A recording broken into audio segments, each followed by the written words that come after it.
وَمَا خَلَقْتُ الْجِنَّ وَالْإِنسَ إِلَّا لِيَعْبُدُونِ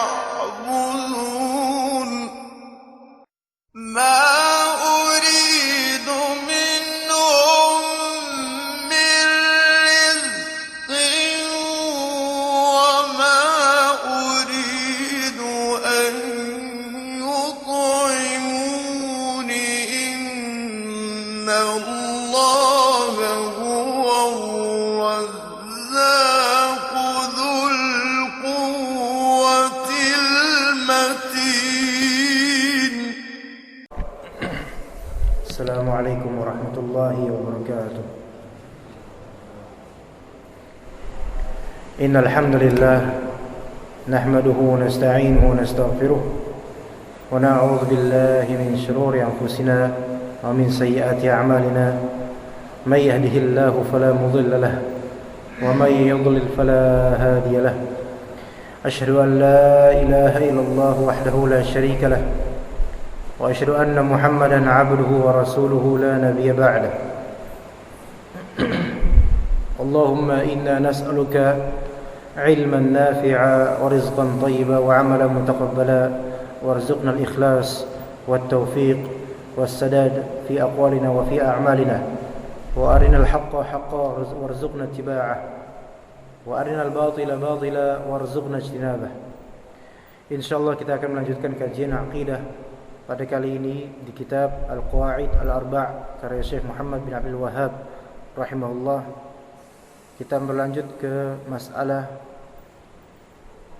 peribadatan manusia yang mana banyak dari mereka menyembah kepada selain Allah.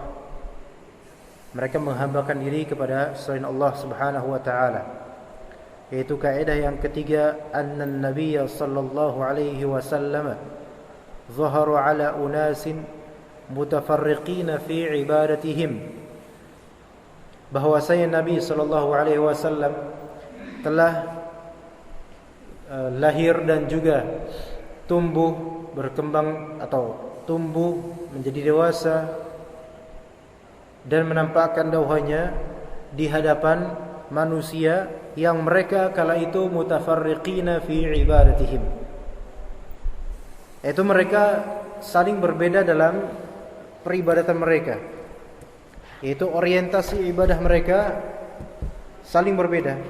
Itu medan dakwahnya Rasulullah sallallahu alaihi wasallam. Kata Syekh Muhammad, minhum may ya'budul malaikah, di antara mereka ada yang menyembah para malaikat. Ya, di antara mereka ada yang menyembah malaikat. Kemudian wa minhum man ya'budul anbiya was salihin, dan di antara mereka, ya, di antara orang-orang yang ada di medan dakwah Nabi sallallahu alaihi wasallam itu ada yang menyembah para nabi dan menyembah orang-orang saleh.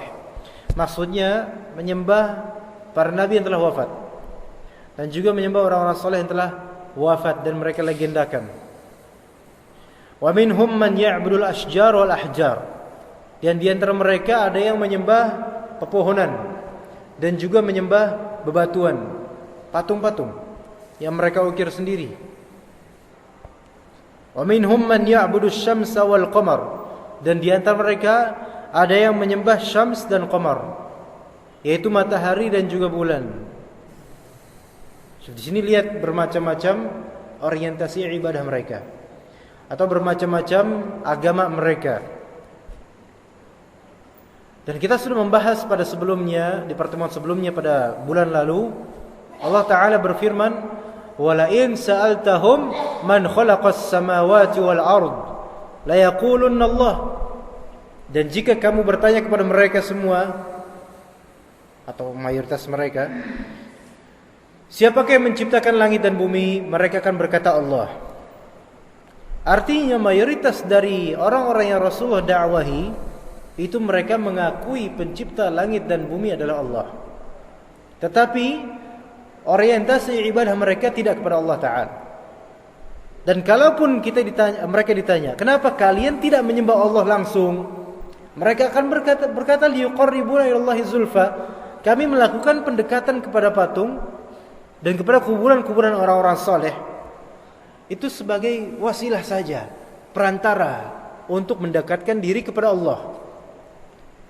Trik seperti ini dan talbis iblis seperti ini tidak hanya terjadi pada masa lalu selesai, melainkan turun-temurun sampai di masa kini dan mungkin akan terus berlanjut. Ya, untuk menipu orang-orang yang mereka tidak fokus di masalah akidah dan kurang begitu peduli dengan masalah akidah dan tauhid.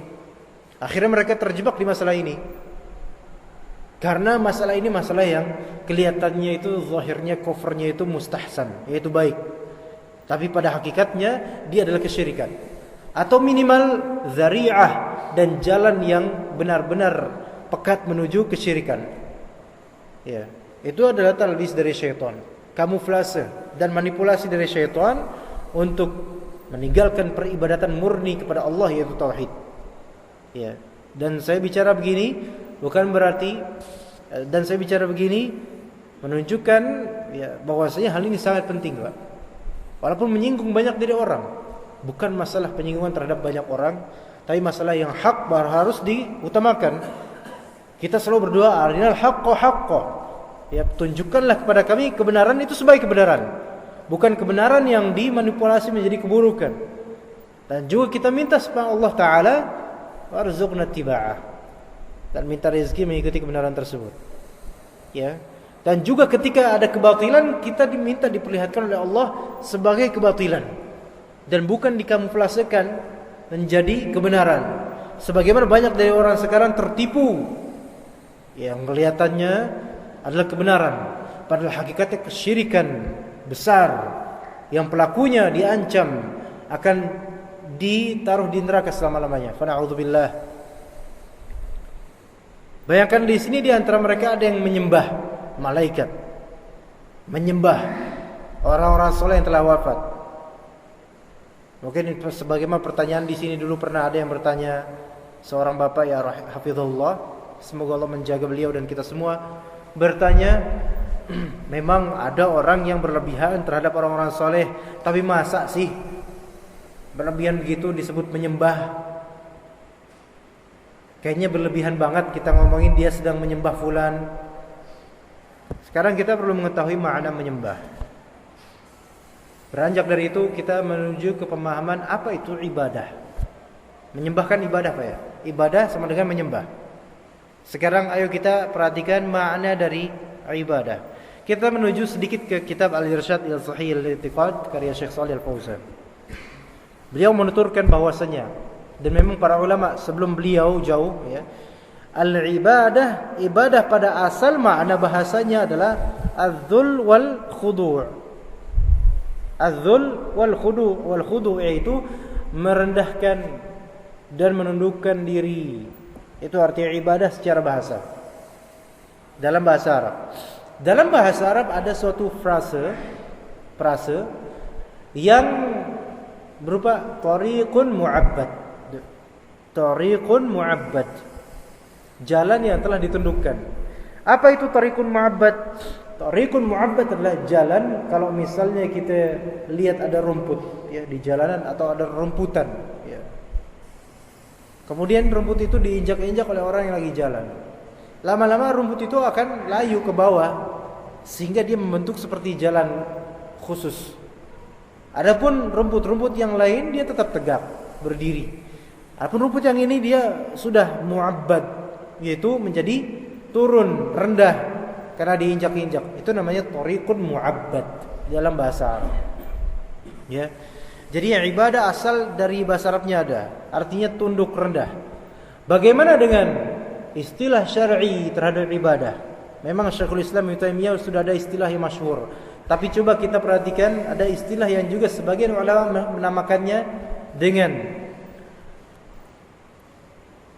al-hubb al-kamal atau kamalul hubb ma'a kamalil khudu'. Kamalul hubb ma'a kamalil khudu'. Artinya adalah kesempurnaan cinta bersama dengan kesempurnaan ketundukan. Khudu' itu tunduk. Ya. Khudu' itu tunduk. Biasanya khudu' itu untuk anggota badan biasa. Kalau khusyu' itu untuk hati. Biasanya begitu. Ala kulli hal, yang penting sempurnanya cinta, rasa suka, ya, belum suka banget, disertai dengan kesempurnaan ketundukan. Nah, kalau kesempurnaan cinta dan ketundukan ini sudah lahir, ada, maka akan mewariskan ketaatan totalitas. Totalitas ketaatan. Oke? Itu namanya ibadah. Itu namanya menyembah. Kalau seseorang taat pada seorang makhluk, sekalipun itu maksiat, maka itu sama dengan menyembah makhluk itu. Ini harus dipahami baik-baik. Seseorang kalau sudah taat total kepada seorang makhluk, walaupun pada gurunya, walaupun pada ustadznya, dan walaupun itu maksiat tetap aja terjang, buta benar-benar, maka itu sama dengan menyembah ustadznya, ya, dan mempertuhankan ustadznya. Ketika walaupun pelanggaran, biarin ustadznya ngomong gini, saya ikut, tapi ini salah, nggak apa-apa, yang penting ustadz saya, ya, tapi ini syirik, nggak apa-apa, nggak masalah, yang penting ustadz saya ikut. Nah, ini namanya mempertuhankan ustadznya. Ya, kenapa dibilang mempertuhankan? Karena walaupun di luar syariah tetap dilanggar peraturan dari Allah, dilanggar nggak apa-apa. Yang penting saya mau ustadz saya. Nah, nanti akan ada syubhat. Kalau gitu kita kan 100% ikut Rasul, misalnya. Oh, berarti ikut Rasul berarti menyembah Rasul. Jawabnya gimana? Menyembah Rasul itu namanya, gitu kata orang. Kenapa?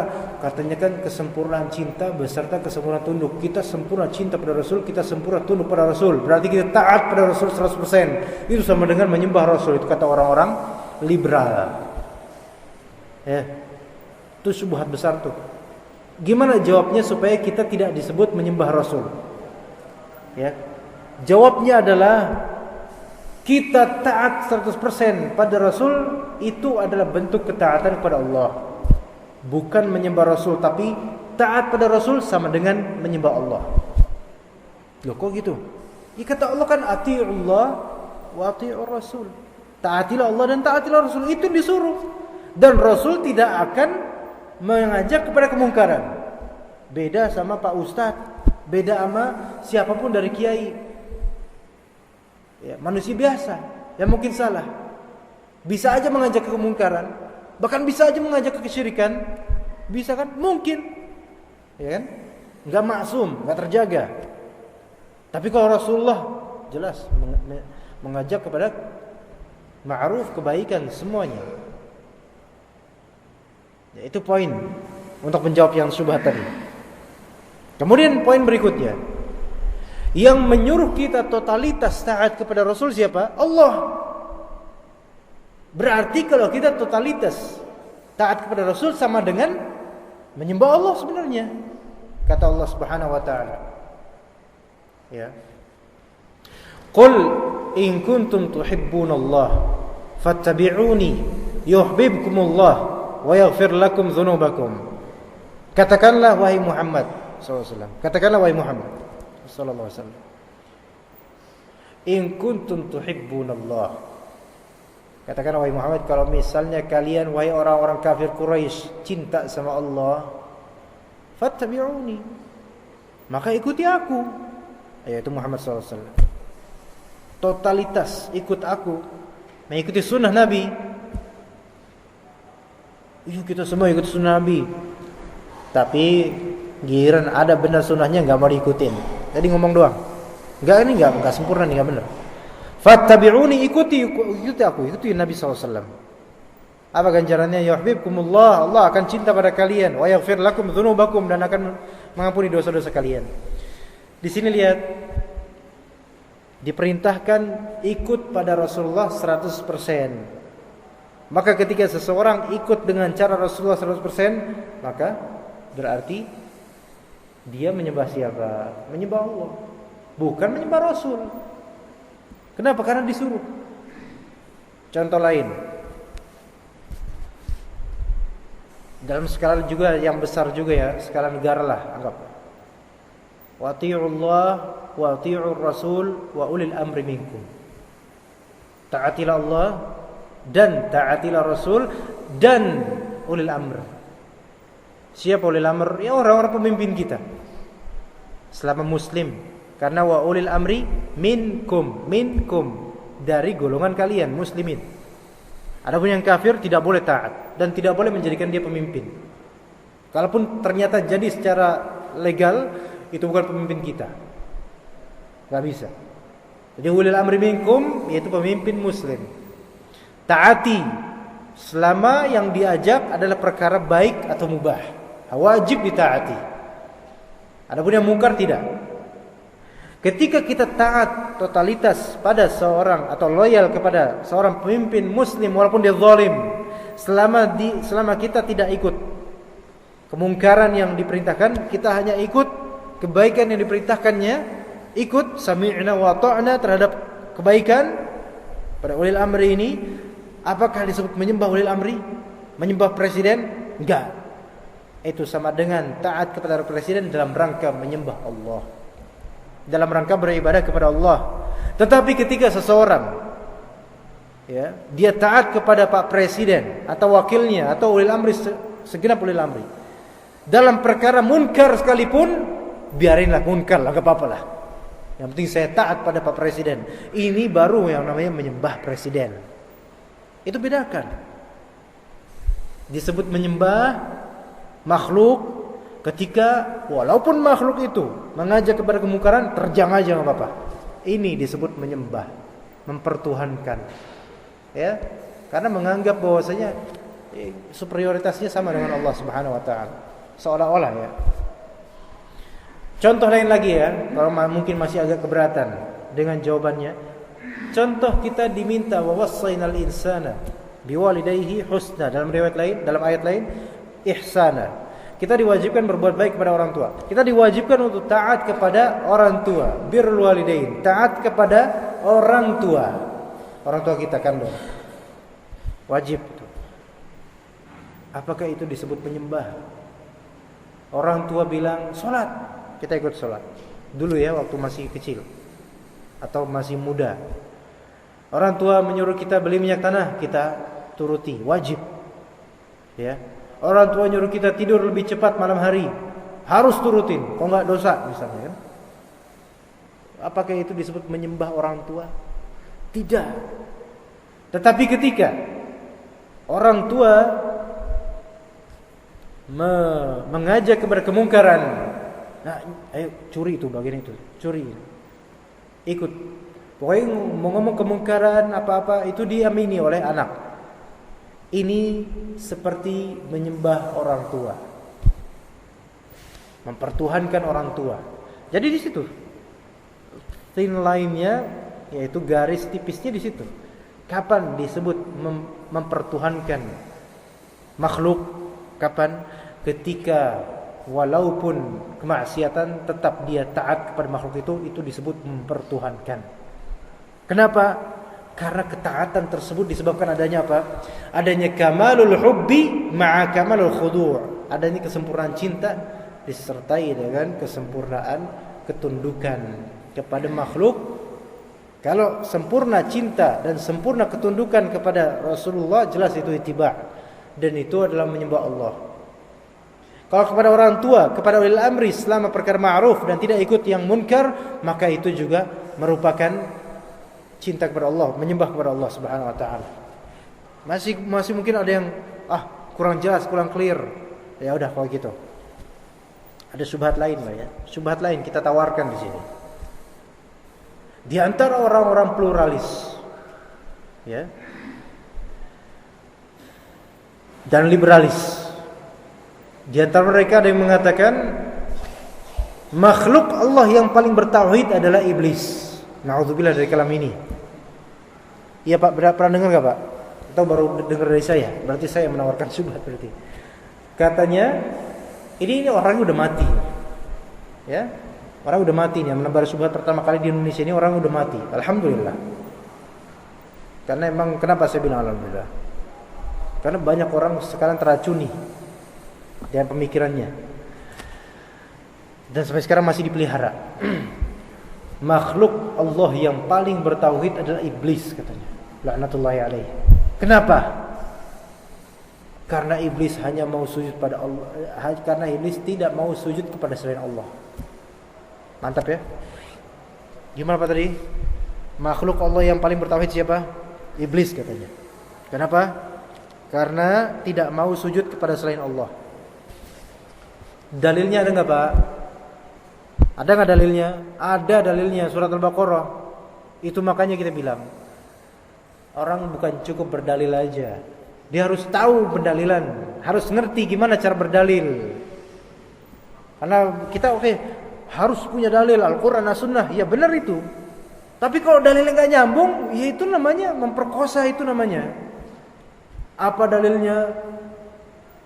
Para malaikat disuruh sujud. Wa idz qulna lil malaikati isjudu li adama fasajadu illa iblis. Kami katakan kepada para malaikat, sujudlah kalian kepada Adam. Maka malaikat pada sujud tuh. Illa iblis, kecuali iblis yang bertauhid katanya. Berarti malaikat semua syirik semuanya. Iblis doang yang kokoh tauhidnya. Ini subhanallah, ini kebalik banget ini. Ya. Padahal udah jelas kata Allah, aba wastakbaro. Iblis menolak dan sombong. Tapi kata orang ini, orang liberal ini, enggak, bukan sombong. Dia bertauhid kepada Allah. Memegang prinsip tauhid karena tidak mau sujud kepada selain Allah. Ini gimana jawabnya nih? Gimana jawabnya? Jawabnya adalah yang memerintahkan untuk sujud kepada malaikat kepada Astagfirullah. Sujud kepada Adam siapa? Allah yang nyuruh. Ya. Apakah mungkin Allah menyuruh kesyirikan? Tidak. Ya. Berarti ini sujud apa dong namanya? Ini bukan sujud ibadah. Ini namanya sujud penghormatan. Beda. Ya. Ini namanya sujud penghormatan. Sujud ibadah itu hanya pada Allah. Sujud penghormatan itu hanya pada satu konteks, yaitu ketika Allah memerintahkan supaya apa? Supaya malaikat dan semua jin itu sujud kepada Adam. Sujud penghormatan, sujudut ta'zim namanya. Penghormatan, pengagungan terhadap Adam karena diperintah oleh Allah. Seandainya tidak diperintah enggak boleh sujud. Tapi ini Allah memerintahkan. Dan enggak mungkin iblis bilang, "Ya Allah, enggak mungkin, saya enggak mau sujud sama Adam." Sujud depan Adam. Karena apa? Karena ini syirik ya Allah. Enggak ngomong kayak gitu iblis. Apa ngomongnya iblis? Khalaqtani min nar wa khalaqtahu min tin. Mana mungkin ya Allah saya sujud sama dia? Engkau ciptakan saya dari api dan engkau ciptakan dia dari tanah. Api lebih baik daripada tanah ya Allah. Enggak bakal saya sujud sama dia. Ini kan sombong. Maka enggak bisa. Ya. Nah, jadi ini bukan sujud ibadah, ini sujud ta'zim. Maka kemudian Allah perintahkan tapi enggak mau iblisnya. Malah orang liberal bilang, "Oh, ini bertauhid ini." Ini kebalik pikirannya. Ya, justru ini melanggar perintah Allah jelas-jelas di hadapan Allah Ta'ala. Oke. Itu satu poin juga ya. Baik. Sekarang juga kalau misalnya Rasulullah SAW kan pernah bilang, seandainya ada sujud lagi ya, kepada makhluk, maka aku akan perintahkan sujudnya seorang istri kepada seorang suami. Ya kan? Pasti pernah dengar tuh bapak-bapak. Sujud apa? Sujud penghormatan harusnya. Tapi terjadi enggak syarat itu? Enggak. Dan enggak boleh. Kalaupun terjadi, maksudnya afwan, kalau misalnya ada seorang istri sujud sama suami, boleh atau tidak? Tidak boleh. Bisa-bisa menjadi apa? Syirik. Enggak boleh. Jadi masalah sujud ini hanya masalah tauqifi, hanya kepada Allah Azza wa Jalla untuk sekarang. Tidak boleh kepada siapapun. Ya. Kalau misalnya kepada seseorang lainnya atau kepada makhluk, maka menjadi bid'ah dan itu merupakan kesyirikan. Enggak boleh. Apalagi sampai ke kuburan sujudnya. nggak boleh. Nah, itu masalah sujud. Tapi kalau misalnya ada dari kita, ada seorang ustaz misalnya, nyuruh muridnya, kamu sujud sama saya karena kamu harus menghormati saya. Kamu sujud sama saya bukan sujud kesyirikan kok, sujud penghormatan saja sama guru. Boleh atau tidak? Tidak boleh. Karena memang sudah dilarang. Udah dilarang sujud pada selain Allah, sekarang nggak boleh, nggak ada. Walaupun sama guru nggak ada. Itu menuju kesyirikan nantinya. Ya. Karena tidak ada dalilnya diperbolehkannya sujud kepada selain Allah pada masa kini, nggak ada dalilnya. Apalagi kepada benda mati. Sekarang ada Hajar Aswad. Tapi dianjurkan untuk dicium.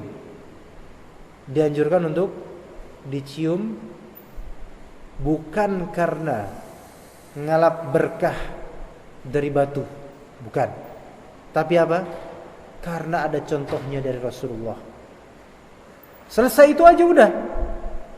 Udah gitu ada. Ya. Jadi karena ada contoh tuntunannya dari Rasul. Bukan karena ini batu saya ngalap berkah darinya. Saya kalau saya ini rezeki saya lancar. Enggak gitu, enggak. Itu keyakinan baru. Salah. Ya. Apalagi batu lain, batu yang udah jelas ada contohnya untuk dicium aja, nggak bisa kita yakini gitu. Apalagi batu akik, nggak bisa, itu syirik jadinya, keyakinan baru itu. Ya. Nah ini Hajar Aswad. Sampai Umar berkata, kamu tuh cuma batu.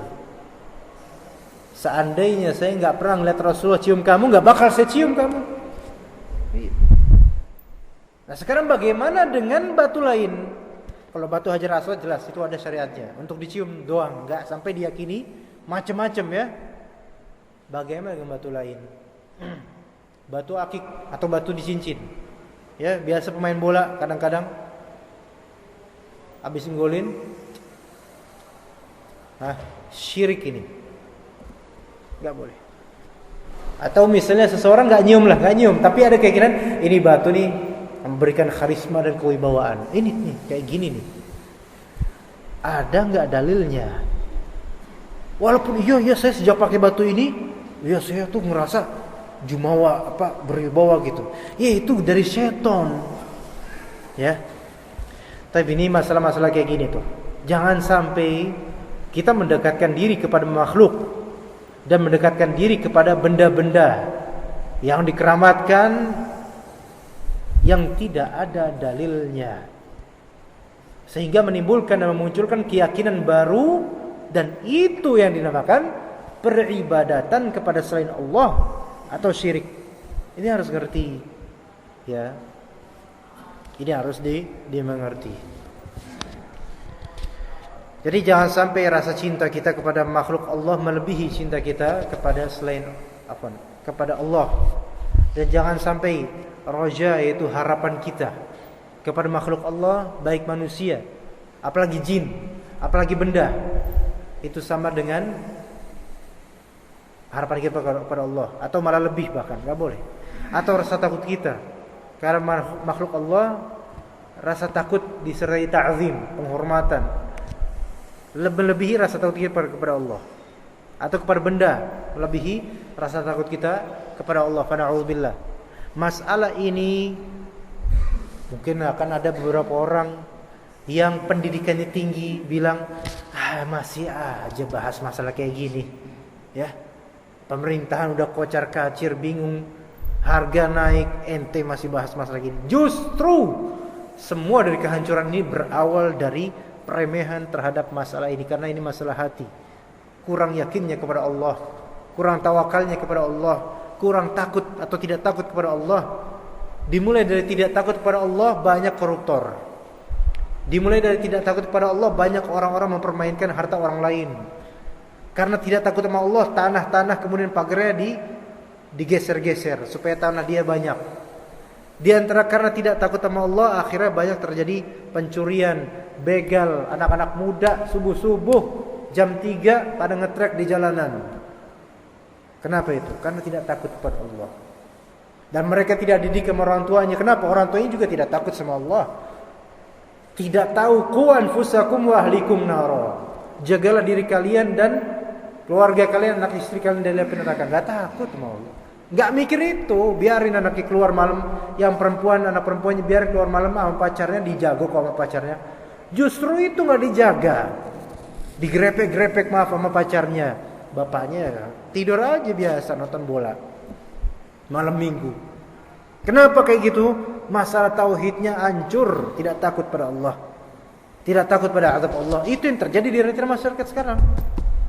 Ya, sekarang mama mungkin agak menyinggung, ada yang mau blokir ini, boikot itu. Itu nggak bakal berefek Pak nanti ke depannya. Mungkin efeknya sebentar aja, temporary saja Pak. Orang-orang kafir itu melawan kita dari segi dunia, dan kita belum punya dunia. Sehingga kalau kita melawan orang kafir dari segi dunia, kita nggak bisa menang. Beneran Pak. Kenapa? Kita belum sebanding sama dunia mereka. Mereka punya dunia, kita belum. Dan saya tidak bermaksud mengajari dan mendikte, tapi tentu bapak-bapak lebih tahu daripada saya. Orang kafir sekarang mereka mencari dunia segetol-getolnya. Sebenarnya kita pas-pasan biasa aja. Mereka berusaha menghancurkan kita dengan dunianya mereka, dan kita nggak punya dunia. Logikanya kita nggak bisa ngalahin mereka dengan cara duniawi. Terus gimana caranya supaya kita ngalahin mereka? Ittaqillah, itu caranya. Dekatkan diri kepada Allah, tauhid yang benar, belajar yang benar kita. Dekatkan diri pada Allah. Allah itulah yang memiliki seluruh dunia, langit dan bumi. Maka kalau kita dekat sama Allah, Allah akan hancurkan mereka dengan cara yang terbaik, yang kita selama ini tidak pernah membayangkan cara itu. Pasti itu. Itu tugas kita sekarang. Tugas kita bukan balah menghajar mereka lewat dunia kita yang sebenarnya kecil, mereka besar dunianya. Oh iya, tapi orang kafir panik. Ya jelas orang kafir panik karena mereka cuma punya dunia, mereka nggak punya Allah. Loh, kita jangan panik. Kita punya Allah, justru dekatkan diri kepada Rabbul Alamin yang akan menghancurkan mereka semua. Itu cara yang terbaik, solusinya di situ. Solusinya justru majelis ilmu dan salat berjamaah baik-baik. Dekatkan diri kepada Allah. Ajak kaum muslimin, yuk salat berjamaah. Kalau bisa motivasi mereka, kasih sarung, pakaian. Preman-preman yang begadang malam-malam itu deketin. Mas, yuk nih ada sarung, nih ada pakaian. Sekali-kali lah ke masjid aku taklim. Sekali aja lah gak apa-apa. Kalau misalnya maupun minta bayaran, kasihlah duit. Yang penting kaum muslimin ajak ke masjid, ajak ke majelis ilmu. Itu kuncinya. Kita ngelawan orang-orang kafir dengan dunia, sementara anak-anak muda kita ngetrek di jalanan jam 3 pagi, gak ada artinya. Tetap aja bibit-bibitnya masih ada. Gak bisa. Ya, jadi kita gak bisa melawan mereka lewat dunia. Kita bisa melawan mereka lewat apa? Lewat mendekatkan diri kepada Allah, merapatkan soft kita, dan juga menambah khazanah ilmu kita tentang tauhid, dan itu akan membuat Allah Subhanahu wa taala ridha sama kita, dan Allah pasti akan membantu kita. Ingat, orang-orang kafir tidak akan dibantu sama Allah. Tapi siapa yang membantu mereka? Syaitan dan dunia mereka.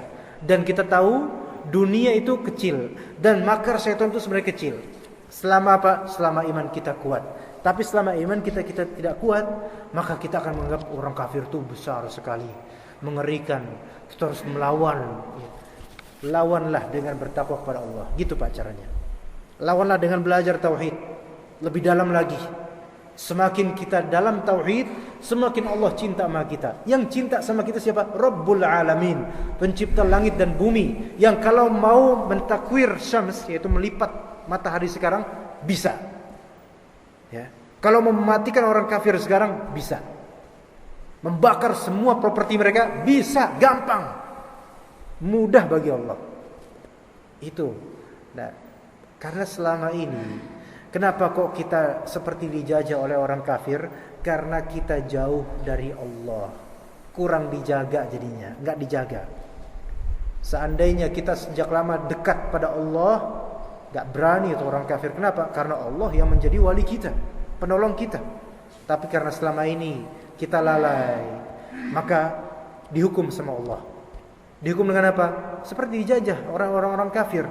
Seandainya iman kita kuat, ayo kita perkuat iman kita sekarang. dekatkan diri kepada Rabbul Alamin, maka mudah sekali bagi Allah untuk mensolving semua problem dunia kita. Ya gitu Pak. Kita ajak saudara-saudara kita nih. Ya, dan maaf kalau misalnya nasihat ini mungkin agak menghujam atau agak menyindir atau gimana, tapi maksud saya bukan itu. Melainkan benar-benar kalau kita boleh menangislah hati kita melihat anak-anak muda. Ya. Yang mana sholat subuh itu kalau di hari kerja, kebanyakan orang-orang yang maaf sudah bangkotan kalau bahasanya. Yang sudah usianya sudah uzur, malah mereka yang sholat berjamaah. Sedangkan anak-anak muda, anak-anak kita nih, ya anak-anak bapak-bapak sekalian, mungkin anak-anak mudanya generasi setelah kita atau generasi saya mungkin masih muda, itu mana? Paling ada berapa gelintir saja. Padahal mereka lebih banyak daripada orang tua jumlahnya kalau mau dikalkulasikan, mau dihitung-hitung. Mereka di mana? Pada malam minggu ternyata kita membiarkan mereka keluar lalu lalang dengan pacar-pacar mereka, dan mereka di antara mereka minum khamr tanpa sepengetahuan kita. Ya. Kemudian pas pulang tercium bau khamr di mulutnya. Subhanallah. Sekalipun semua orang melawan orang-orang kafir dengan cara boikot, dengan cara demonstrasi, dengan cara apapun, selama anak muda kayak gini, nggak bisa. Beneran, nggak bisa Pak. Karena apa? Kita fokus melawan orang kafir, tapi kita nggak fokus melawan kebobrokan di tubuh kita sendiri. Ini anak-anak muda ini, tubuh kita ini, jasad kita juga. Ibarat kok ada orang sakit Pak, ya orang sakit dihina sama orang lain. Fokus sama orang lain, kamu gini, tapi dia nggak memperhatikan penyakitnya sendiri. Akhirnya apa? Capek melawan, hancur sendiri. Itu kita sekarang kalau mau kayak gitu tuh. Ya, coba benahi dulu masyarakat kita nih. Ya anak-anak muda terutama, karena mereka aset insyaallah yang akan menjadi penegak umat kita, insyaallah umat Islam. Ya, kalau kita biarkan begini saja, kita capek di demo, ya Pak, maaf yang mungkin ikut ya, atau kita capek di boikot padahal mereka dunia yang besar. Kita keropos anak-anak muda kita, masya Allah. Ya, semoga Allah Subhanahu Wa Taala perbaiki, dan tidak boleh kita pesimis dengan hal seperti ini, karena Allah Subhanahu Wa Taala pasti akan membantu dan menolong orang-orang beriman. Selama apa? Selama mereka beriman, beramal soleh, dan selama mereka mau memperbaiki diri mereka. Setiap jiwa-jiwa mereka mau memperbaikinya dengan belajar ilmu akidah yang benar, bukan akidah menyimpang, akidah bebatuan, akidah kuburan dan seterusnya, enggak. Tapi kepada Allah Subhanahu Wa Taala tawakal. Nah, Allah Taala berfirman, "Innallaha la yughayyiru ma biqaumin hatta yughayyiru ma bi anfusihim." Allah tidak akan mengubah suatu kaum kecuali mereka yang mengubah diri mereka. Asalnya manusia itu dapat kenikmatan Islam, enak tuh. Enggak berubah itu sampai mereka sendiri mengubah, yaitu dengan cara berbuat syirik, akhirnya Allah ubah jadi kesengsaraan. Atau dalam arti lain, tafsiran lain, ketika kita dalam keadaan terjajah seperti ini, ya, tidak akan ada pengubahan dari Allah dari keterjajahan seperti ini sampai kita yughayyiru ma bi anfusihim, mengubah apa yang ada di diri kita masing-masing. Lihat diri kita masing-masing, lihat dulu. Kesyirikan masih merajalela di diri kita, maka hancurkan kesyirikan itu. Buang, ya, dan kebid'ahan, buang itu semua. Kembali kepada tauhid dan Al-Qur'an dan Sunnah. Dan lihat bagaimana salaf memahami Al-Qur'an dan Sunnah. Belajarlah kepada para asatidzah yang mana mereka juga corongnya ke sana. Dan enggak mengharapkan dunia dari menta'alimnya kita. Ya, maka insyaallah ini kemajuan di situ. Kemajuan di situ, Pak. Kemajuan bukan di emosi, bukan. Ya, itu yang bisa saya sampaikan insyaallah taala. Semoga bermanfaat, dan mohon maaf jika mungkin ada kata-kata yang kurang berkenan ya dari saya. Sesungguhnya jika ada kesalahan itu dari saya dan dari syaitan, dan jika kebenaran mutlak itu semua dari Allah Subhanahu wa taala. Ada sisi tanya jawab enggak, Pak? Ada.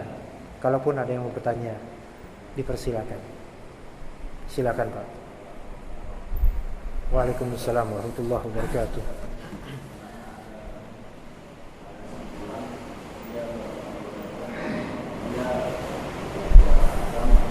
Gimana, Pak?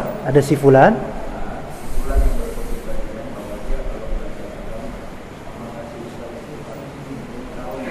mempunyai karomah, kekeramatan gitu ya.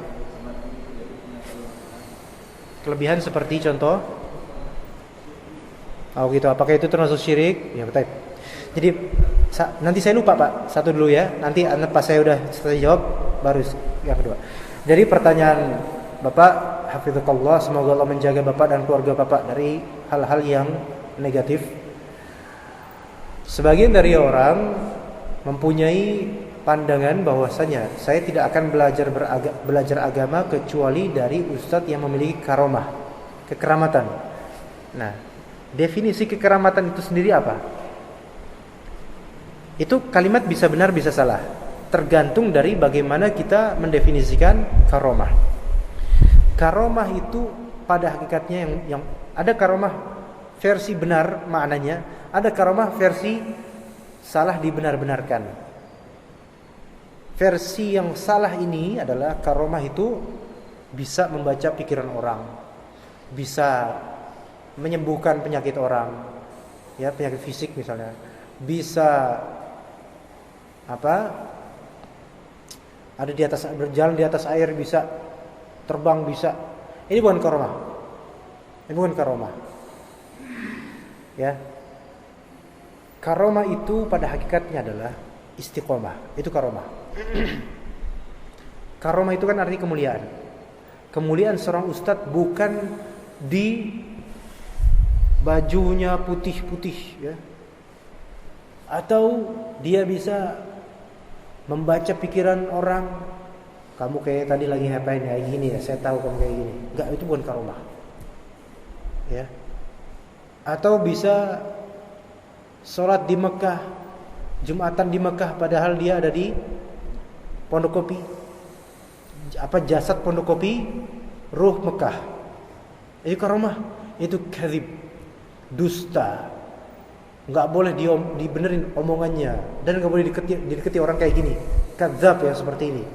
Bahkan para ulama yang sampai dia sebagian para ulama sufi pun ada dari mereka yang menyebut ada di sebagian orang kadzab yang seperti ini. Di antaranya juga Ibnu Jauzi juga menyebutkan ada orang-orang kadzab yang pendusta yang seperti ini dan menganggap ini adalah karomah. Karena apa? Dia seperti bermeditasi, kemudian terbayangkan rohnya berada di Mekah. Memang benar dia merasa gitu, benar. Taunya di pohon mangga habis itu. Iya, lagi manjat. Jasadnya itu yang dipermainkan oleh syaitan dan rohnya juga dipermainkan oleh syaitan dengan halusinasi. Ya. Dan dia mengira dengan bodohnya itu bahwa dia rohnya berada di Mekah. Ini bohong. Walaupun dia meyakini itu, bohong tapinya. Gak mungkin, gak ada.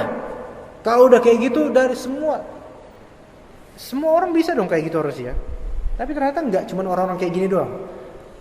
Ya, kemudian pakai cincinnya gede-gede. Ya. Itu karomah. Cincin gede, ya, maksudnya ini jari ini ada satu, ini ada satu. Gede-gede, apa bulat gede gitu, batu ya, warna-warni sini juga ada. Karomah kayak gini. Karomah apanya? Kalau dia wudu, air enggak sampai ke dalam, ya enggak sah wudunya. Keramat dari mana? Anak TK pun tahu.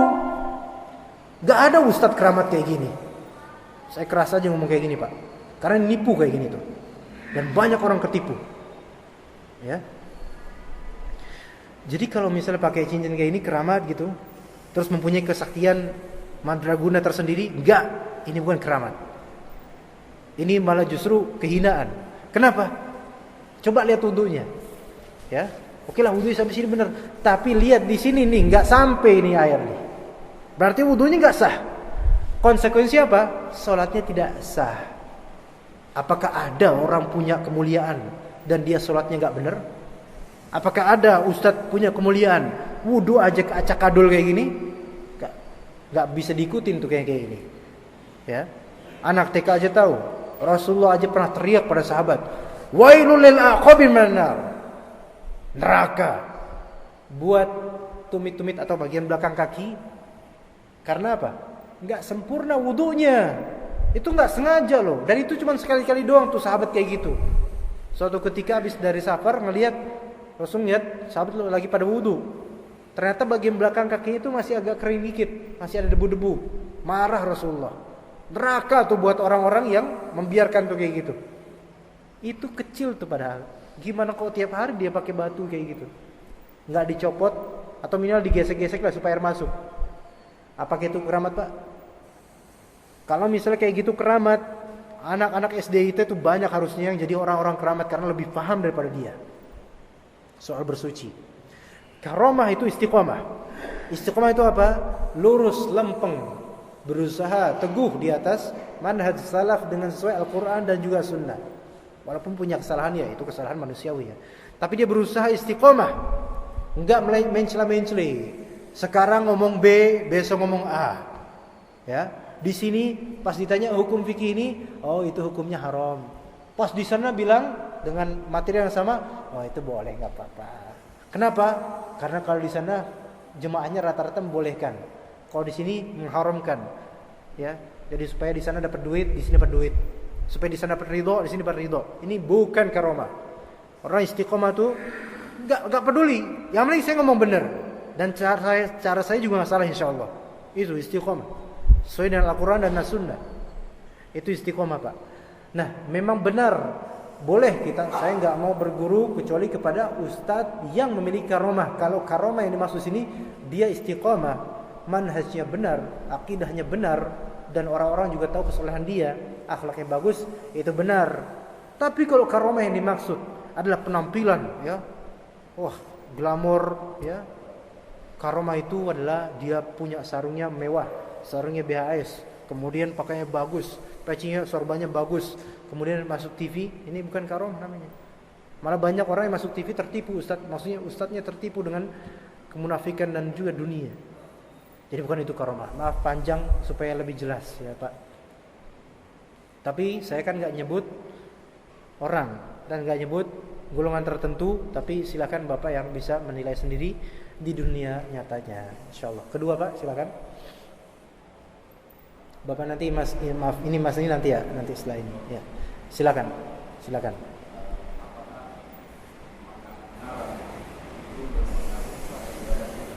Ya.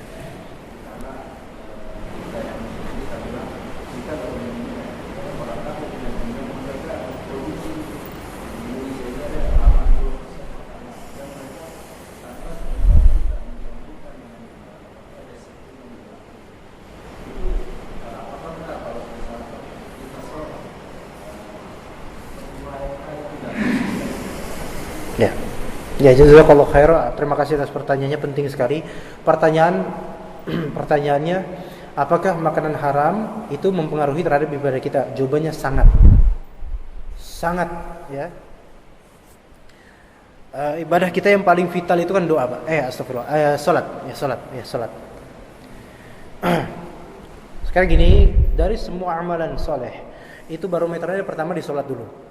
Karena kata Nabi SAW, awalu ma yuhasabul mar'u 'inda rabbih yaumil qiyamah as-shalah.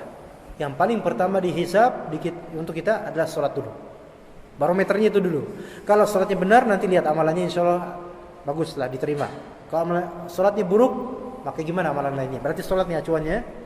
Nah, ternyata memakan harta haram itu berpengaruh terhadap salat kita. Ini apa?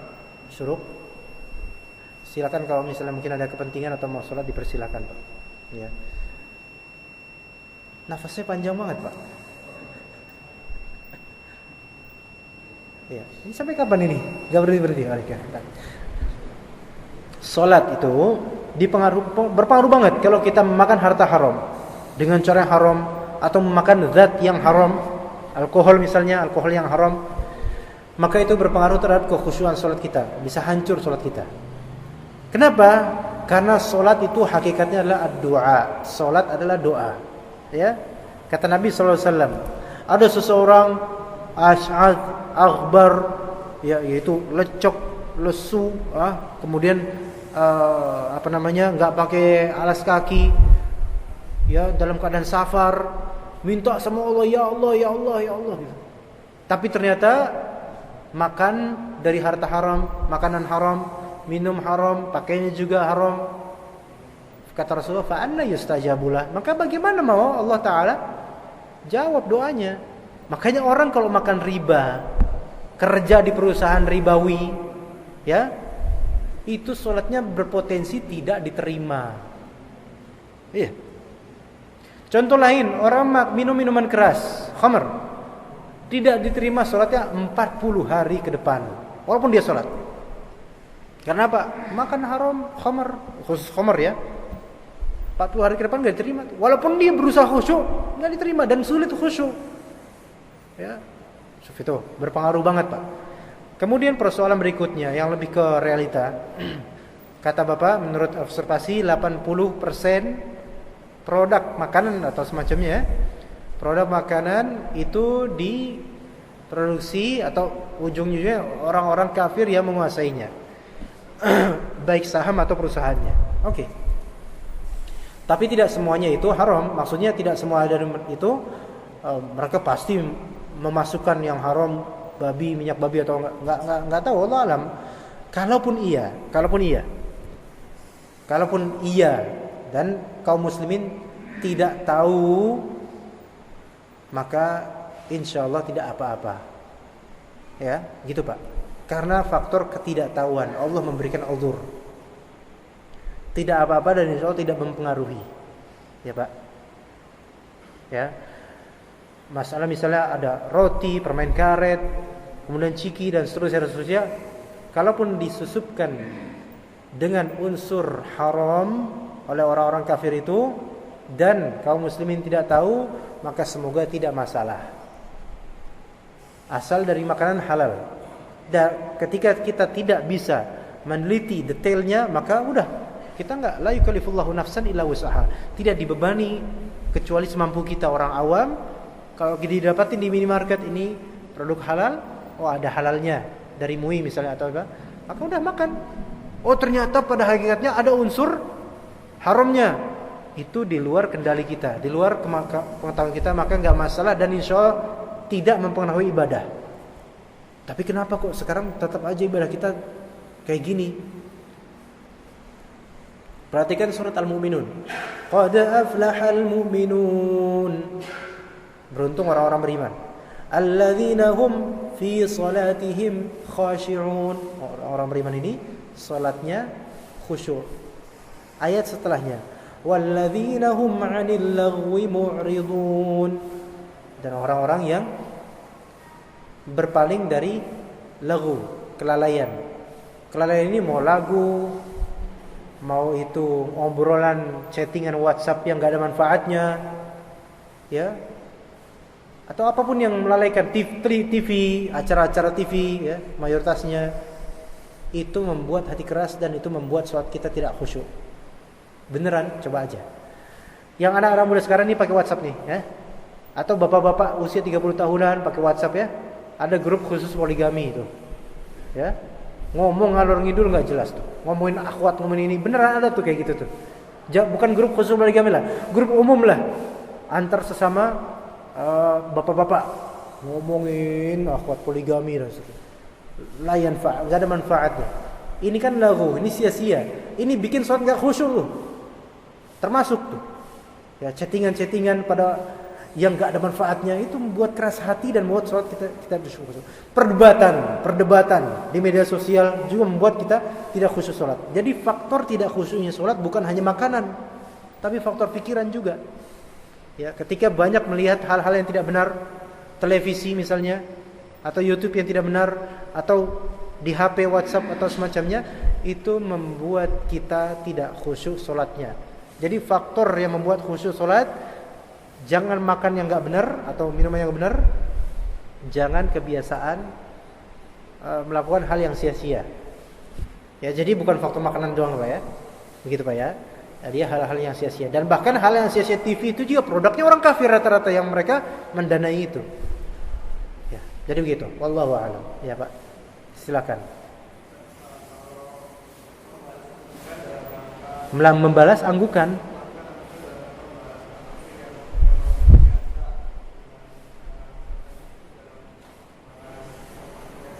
Anggukan gini.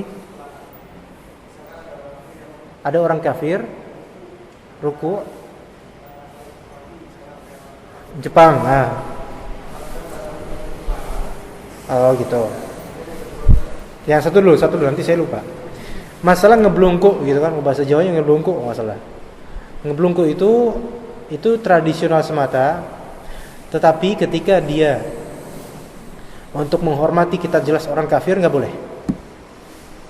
Maksudnya gini, ngeblungkuk karena menghormati. Nggak, kalau gini kan tradisional Pak, biasa aja ya. Ada orang kafir, Mas, ya gitu. Itu kan normal. Maksudnya kita asalnya nggak ada maksud untuk menghormati, menta'zim dia, enggak. Cuman itu interaksi sosial yang memang normanya kita gitu loh. Itu nggak masalah. Tetapi kalau kita mengikuti seperti orang Jepang situ nggak boleh. Ngebungkuk sampai setengah diri. Itu nggak boleh. Bahkan ngeblungkuk di depan orang tua sampai setengah gitu juga nggak boleh. Walaupun itu tradisi. Karena apa? Itu sangat merendahkan diri. Nggak boleh. Nggak sampai segitu ya. Itu sampai ke ruku seperti itu, ruku kan segitu ya. Nggak boleh. Itu ruku itu hanya untuk Allah saja udah. Tapi kalau cuman gini toh ya, maka nggak masalah. Bahkan itu lebih baik gitu kalau depan orang tua ya, bagus, itu masuk ke tradisi. Tetapi ketika orang itu adalah orang kafir, kita tahu, apalagi dai kafir, nggak boleh kita hormat. Sampai kita gini, yo Mas itu, nggak gitu. Kita menampilkan izah Islam. Jangan sampai udah jenggotnya lebat, ya, sama orang kafir, iya Mas itu, nggak bisa. Lihat saya Muslim. Apa ente? Ya, Masya Allah itu. Lama masuk Islam dia. Wah serem juga orang Islam kan. Siapa tahu. Tapi tetap ada akhlaknya. Ada akhlaknya Pak. Ada lain akhlak muamalah lain ada lagi. Ya. Yang kedua Pak, yang kedua.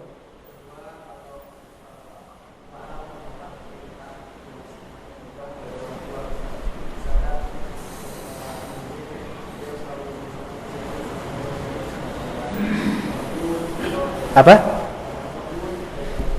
Jangan ngebut. Menolak langsung ini ya, ngomong aja, iya Bu, ya gitu aja. Ngebut di sini kan relatif Pak. Bagi sebagian orang nggak ngebut. Bagi moge motor atau motor laki 60 km/h itu biasa, kecil itu ya kan. Ya orang tua ibu kita emang seringkali jangan ngebut ya. Tapi kan ngebutnya bagi beliau beda sama bagi kita. Ya, saya pernah bonceng ibu saya pakai 50 kecepatan 50. Itu udah merinding ibu saya. Ya udah saya dah 30 aja, nyantai. 50 bagi beliau mengebut. Bagi kita 60 itu di jalanan dari Jatinegara Pondok Kopi subuh-subuh itu 60 cetek itu. Coba aja Pak, beneran. Dari Jatinegara ya. Saya kan kesini kan lewat sana, lewat daerah Klender situ. Itu cetek 60 itu udah, apalagi 20, dibegal kita kalau 20 nanti ada begal. Cetek itu. Jadi relatif.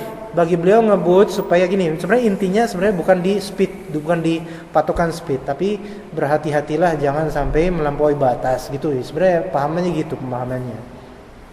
Ya, karena kalau kita menselaraskan pemahaman ngebutnya ibu kita yang mungkin nggak bisa naik motor, dan bagi beliau 30 itu udah ngebut, itu nggak bisa juga gitu. Jadi dicocokin lah, diintegrasikan, ya, begitu Pak ya. Mudah-mudahan itu jawaban yang paling adil ya, karena ini muskilah juga kalau kita ikut dengan pemahaman ibu kita, itu 30 itu udah ngebut gitu.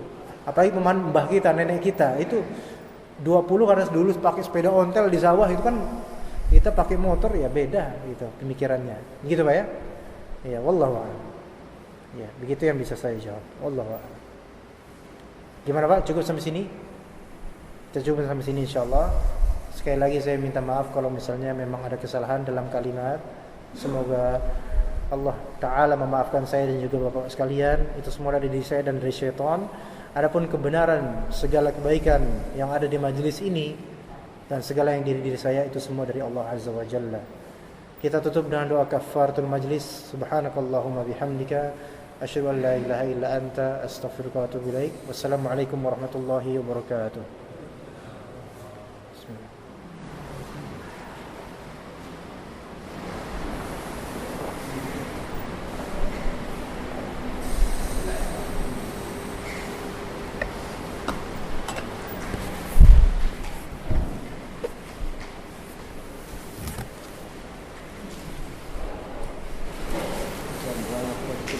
buat anak. Itu yang baru pertama ya.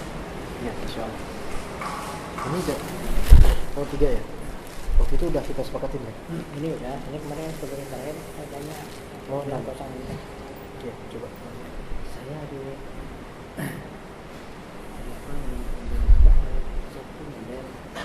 Enggak nyambung. Enggak nyambung, Pak. Nyambung enggak? Nyambung ke sini. ya kan aduh ya nyambung udah itu nggak bisa belakangan saya pengen nyambung tadi baru kemana minggu Oh, malam minggu kan? kemarin tanggal 3 Tadi malam. Oh, sebelumnya. nah Bukan kemarin. ini tengah tengah seperti Oh, itu. gitu. Jadi gini saya pengen ini Abu Yala sekarang kan banyak dia lagi ngambil sana kerja mungkin banyak ibu saya tentu antum bisa lihat ini Ya, insyaallah. ini kajiannya benar-benar